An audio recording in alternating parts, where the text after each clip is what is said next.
Voilà un film qui n'a pas manqué de susciter des réactions pour le moins inattendues. Ce mardi 13 juillet, 5 ans après la sortie de Grave, Julia Ducournau présentait son dernier film Titane au Festival de Cannes. Un thriller sur fond de drame psychologique dans lequel Vincent Lindon part à la recherche de son fils disparu depuis 10 ans. Le long métrage fidèle au style de sa réalisatrice, volontairement trash, dérangeant et limite gore met aussi en scène une tueuse en série hors de contrôle. De quoi mettre mal à l'aise certains des spectateurs qui ne sont pas restés indifférents lors du visionnage de ce film en lice pour la Palme d'Or. Comme le rapporte Le Figaro, dans la salle du Palais des Festivals, le malaise était palpable tout au long de la séance.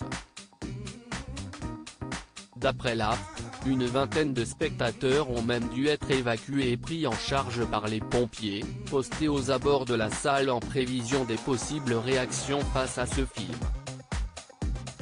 Entre évanouissement, crise de nerfs et vomissements, Cannes risque de se souvenir longtemps de cette projection mouvementée. Certains ont même préféré quitter la salle avant la fin du film, tellement les images étaient insoutenables. Quel film ? On n'a pas vu de film.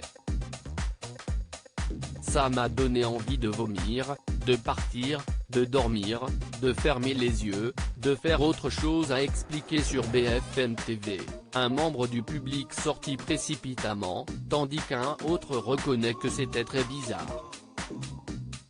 Malaisant. Vincent Lindon transformé physiquement dans Titane. A noter que dans Titane, Vincent Lindon se dévoile comme on ne l'a jamais vu.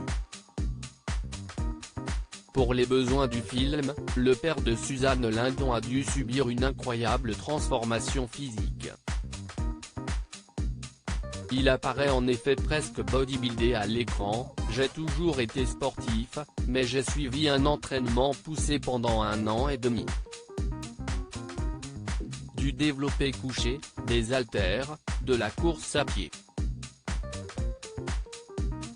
A-t-il expliqué au JDD, en révélant qu'il avait également dû apprendre le métier de pompier. J'ai fait quelques gardes de nuit et des interventions avec les pompiers de Sainte-Geneviève-des-Bois pour choper l'ambiance, les manières et les mots. Un tournage qui n'a pas été de tout repos.